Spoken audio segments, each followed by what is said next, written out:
Pessoal, aqui é a Raquel Aguiar e a Laiane Marinho. E hoje nós viemos entrevistar a Flávia dos Santos Matoso, que é gerente de educação da 7ª CRE. Então, Flávia, como foi estudar aqui na Escola Municipal Finlândia? Bom, Finlândia faz parte da história da minha vida, né? Eu estudava numa escola ao lado da Finlândia, no hoje ensino fundamental 1, mas naquela época era o ensino primário. E a gente já sabia que estar crescendo significava fazer a 5ª série, que hoje se chama 6º ano do ensino fundamental, na Escola Finlândia. Então passei todo o meu ensino fundamental 2 estudando nessa unidade escolar, onde fiz amizades que tenho até hoje. Foi aqui na Finlândia que eu me decidi pelo magistério, que eu já sabia o que eu queria, só foi aquele pontinho a mais, aquela virgulinha a mais para minha formação. Foi maravilhoso estudar aqui dos anos de 86 a 89. Então, Flávia, você notou alguma diferença da escola de quando você estudava e agora? Sim, muitas. Primeiro, esse protagonismo por parte dos alunos, né? Nós tínhamos, na minha época, sim, o aluno representante. No caso, eu sempre fui aluna representante da escola. Minha mãe sempre foi mãe representante na escola, auxiliando, né, aos demais pais nas festividades da escola, nos movimentos que haviam. Mas eu vejo que hoje, vocês, alunos, têm mais representatividade dentro de uma unidade escolar do que na minha época. O prédio é o mesmo, porém, eu acho que o uso de tecnologia nas salas de aula, nas aulas, as aulas se tornam mais atrativas. O tipo de relação que se tem hoje, professor-aluno, é uma coisa mais suave, mais branda, mais gostosa. Não que isso signifique falta de respeito. Pelo contrário, vocês conseguem lidar com o respeito e lidar também com todas as questões que envolvem o processo de ensino-aprendizagem de uma forma mais amena. É muito gostoso ver isso. Então, Flávia, agora você é gerente de educação. Como é estar num cargo com tanto poder assim? É difícil, não é fácil. Não almejava esse cargo. Eu era diretora, estava na direção da escola 6 anos seguidos. Estava indo já para o meu 3º mandato, seria o meu 7º ano. Nunca almejei, nunca pedi ninguém esse cargo. Às vezes eu paro e penso assim, será que Mariana, que foi a pessoa que me fez o convite, que na época era coordenadora da 7ª Coordenadoria Educacional, será que Mariana escolheu a pessoa certa? Será que realmente eu tenho capacidade para fazer o que eu faço? Uma coisa eu digo para vocês, quando a gente trabalha com amor, é um trabalho difícil? Porque antes eu tinha uma escola para tomar conta. E agora a gente tem 174 escolas para cuidar da parte educacional. Claro que sozinho a gente não consegue nada. Eu tenho uma equipe que me auxilia, uma equipe sensacional que me acompanha, que está junto, que abraça as minhas ideias. Tenho minha chefe que respeita o que eu faço, que respeita meu cargo, que me apoia. Então, com tudo isso, com todas as dificuldades do dia a dia, o trabalho flui, porque é uma coisa que a gente gosta de fazer, trabalhar para vocês, para os alunos, trabalhar para as escolas, trabalhar para a educação. E se fosse fácil, não ia ter tanto prazer assim, né? Eu acho que o que é mais difícil instiga mais a gente querer o sucesso. E é para isso que a gente trabalha. E como você se sente em voltar para a escola em que você estudava, os professores, essa escola, assim, qual é a memória que você tem? É muita emoção. Vocês já sabem que não é a primeira vez que eu venho aqui. Eu acho que eu tenho vindo até mais vezes na escola como gerente do que como diretora. Eu costumava vir, a gente trabalha no mesmo território, né? E eu via nas festividades aqui da Finlândia, as formaturas, porque os alunos que estudam aqui são alunos que vieram da escola que eu fui gestora, então a gente já tem um vínculo. Agora, estar aqui hoje, né, na posição de ex-aluna, primeiro que vem uma memória, né? Memórias afetivas produtivas. A gente faz um retrato assim, do que viveu, do barulho do corredor. Quando a gente chega na porta da sala, a gente lembra quando os meninos faziam aquele licença moca, que hoje em dia não existe mais, porque tudo é licença. Mas na minha época tinha isso e ninguém se aborrecia. Nós éramos bem felizes, nós éramos bem engraçados, éramos jovens, saudáveis. Então, assim, é muita emoção, porque você passa um filme na sua cabeça, né? Você lembra que tem uma família, que está, graças a Deus, junto com você até hoje. Você não está hoje na posição de aluna, mas está na posição de gerente, mas você encontra as mesmas pessoas, o teu suporte, a tua base está ali, segurando sua mão. Quando a gente é adolescente, a gente tem medo da prova, a gente tem medo do professor. Quando a gente é gerente, a gente tem medo de errar, medo de decepcionar o nosso chefe, medo de desagradar a secretária de educação. E essas pessoas, a nossa base, está sempre ali junto para amparar. Então, subir essas escadas, ver vocês aqui, espero sim que vocês tenham daqui a alguns anos, não há 30, né? Daqui a 30, já se passaram 30 anos para eu voltar aqui, mas que daqui a alguns anos vocês possam sim voltar aqui na escola e contar também um pouquinho da história de felicidade, de alegria e de sucesso de vocês aqui com a Escola Finlândia. E conta pra gente em quais escolas você já estudou? Toda a minha escolaridade? Isso. Bom, alfabetização. Eu não, na época que eu tinha 6 anos, né, para 7, para alfabetização, eu não estudava em escola.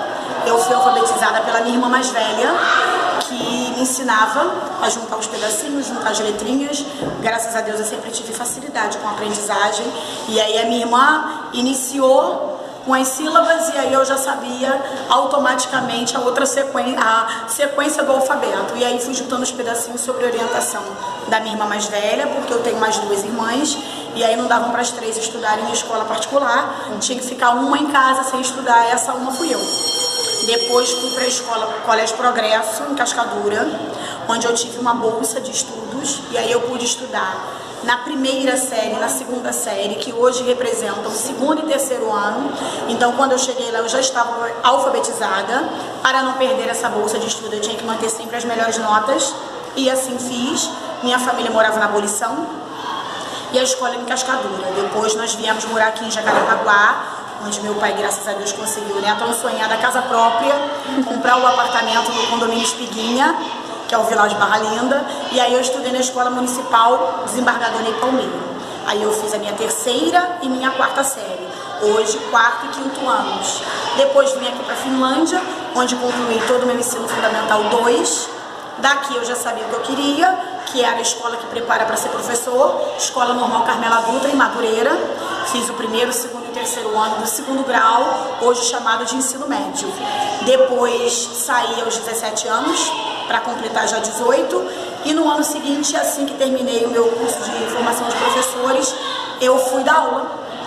Fui ser professora assistente de uma turma de educação infantil na Barra da Tijuca, fiquei 1 ano, e no ano seguinte prestei vestibular para a UERJ, Universidade do Estado do Rio de Janeiro, curso de pedagogia, e passei e fiz meus 4 anos de faculdade na Universidade Estadual do Rio de Janeiro. E hoje, para completar minha felicidade profissional, eu leciono aos sábados num curso de formação de professores, numa escola particular em Realengo, que se chama Colégio Realengo, e eu dou aula de didática para 118 alunos. Eu gostaria de saber qual foi a sua inspiração para você ter essa vontade de querer ser professor, ensinar as pessoas. O que foi que te inspirou? Bem, eu venho de uma família de professores, né? Eu tenho uma professora em casa, que é a minha irmã do meio. Tenho primas mais velhas do que eu, que são professoras. Eu acho que já nasceu comigo o bichinho da educação. A vontade de lecionar, né? Sabe quando você tem 8 anos de idade? Que você faz da cama da sua mãe a sala de aula? E aí você coloca as bonecas sentadas, você pega uma folha de papel ofício, cola no guarda-roupa da sua mãe e diz que ali é o quadro, usa um blusão do seu pai e finge que é um jaleco branco, e ali você brinca de escolinha. Então eu já tinha essa dinâmica. A minha mãe sempre me disciplinou muito, sempre me fez ser uma menina muito disciplinada. Então nós tínhamos uma rotina. De segunda a quinta-feira eu só estudava e ficava em casa auxiliando nas tarefas domésticas. Minha avó tomava conta da gente, enquanto minha mãe e meu pai trabalhavam. E eu só podia descer, né, ir para debaixo do prédio para brincar sexta-feira, depois de almoçar, fazer o dever de casa, e aí eu curtia sexta de tarde, sábado e domingo. Eu era criança, era aquela que corria, que brincava de pique, que subia em árvore, que andava de bicicleta, mas que tinha a melhor brincadeira: eu brincava de escolinha nos finais de semana.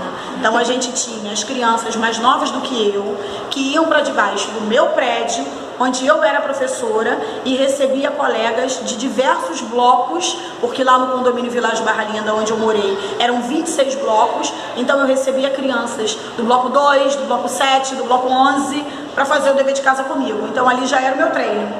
E quando eu fui para Desembargador Ney Palmeiro, já sabendo que eu tinha essa vocação, eu encontrei uma professora de matemática chamada Dalva Cavalcante, que por acaso está hoje no meu Facebook. A tia Dalva, como carinhosamente era chamada, ela lecionava de um jeito tão especial, tão diferente, que só despertou em mim, assim, só ratificou a certeza que eu tinha. E aqui na escola Finlândia, eu tinha um professor de matemática também, acho que está aí a minha predileção pela matemática, que foi o professor que não está mais entre nós, que é o professor Delvecchio, que também tinha um jeito especial de ensinar matemática e trabalhava com monitoria, e me elegeu monitora dele. Então, assim, quando o professor não vinha, era eu quem passava os exercícios no quadro para a turma não ser dispensada. Eu ficava no contraturno ajudando os meus colegas levados, que precisavam tirar na época um conceito B ou C para passarem de ano, porque não estavam com um conceito tão bom assim. E aí, óbvio que era a melhor hora, porque geralmente tinha aqueles meninos que eram muito bonitos, mas que não estudavam tanto. E aí era a hora que eu me dava bem, que a CDF, como eu era conhecida pelos meus colegas, se dava bem na escola. É isso. E agora, para fechar com chave de ouro, a última pergunta, que na verdade não é uma pergunta. A gente quer que você dê uma dica para quem quer alcançar os seus sonhos, enfim. Primeiro, acreditar, né? Eu costumo dizer para as pessoas que a gente não pode permitir que ninguém nesse mundo coloque a gente para baixo, que não diga que a gente não é capaz. Eu acho que existem alicerces que precisamos ter. Primeiro de tudo é a nossa base, é a nossa família nos apoiar, a nossa família correr atrás dos nossos objetivos junto com a gente. Quando a gente tem um apoio de alguém, seja um tio, quando eu digo família, não precisa ser necessariamente o pai e a mãe. Eu sempre tive alguém que me ajudou muito com as minhas tarefas, com as minhas dificuldades quando eu tinha, que é minha irmã mais velha, minha irmã Luzana. Tudo que eu precisava a nível de escolaridade, meus pais trabalhavam, minha referência era minha irmã. Então, assim, que tem alguém que acredite na gente, se é aquilo ali que está lá no fundinho do seu coração, você para e pensa, é isso que eu quero para mim? Se agarra no seu sonho e segue em frente, porque eu acho que a gente tem um mundo aí para ser conquistado. Primeiro também, respeitando o próximo, respeitando o outro. Eu sou uma pessoa muito disciplinada e aprendi uma coisa na minha vida pessoal e que eu estendo para minha vida profissional: hierarquia. A gente precisa entender, eu acho que quando todos os seres humanos entenderem o verdadeiro significado da palavra hierarquia, que eu acho que na gíria de vocês seria cada um no seu quadrado, eu acho que as relações se tornam mais fáceis, eu acho que o sucesso vem a rebote, porque se cada um entende aquilo que tem que fazer, até aonde pode ir, sem ferir o outro, sem magoar o outro, sem passar por cima do outro, o sucesso é garantido. Como o time F. Por que o time F faz tanto sucesso? Porque todo mundo respeita o seu espaço, a hora de chegar e a hora de recuar. Essa é a mensagem que eu deixo para todos vocês. E um beijo enorme do fundo do meu coração. Então, pessoal, é com essa mensagem linda que a gente acaba o vídeo. A gente queria agradecer a sua presença aqui, é uma honra receber você. Pra mim é um prazer. Um diazinho de férias e olha onde eu tô, no melhor lugar que alguém poderia estar. Então, pessoal, é isso. Já deixa o seu like e se inscreve no canal. E não esquece de acompanhar o nosso canal. Beijos. Tchau, tchau. Obrigada.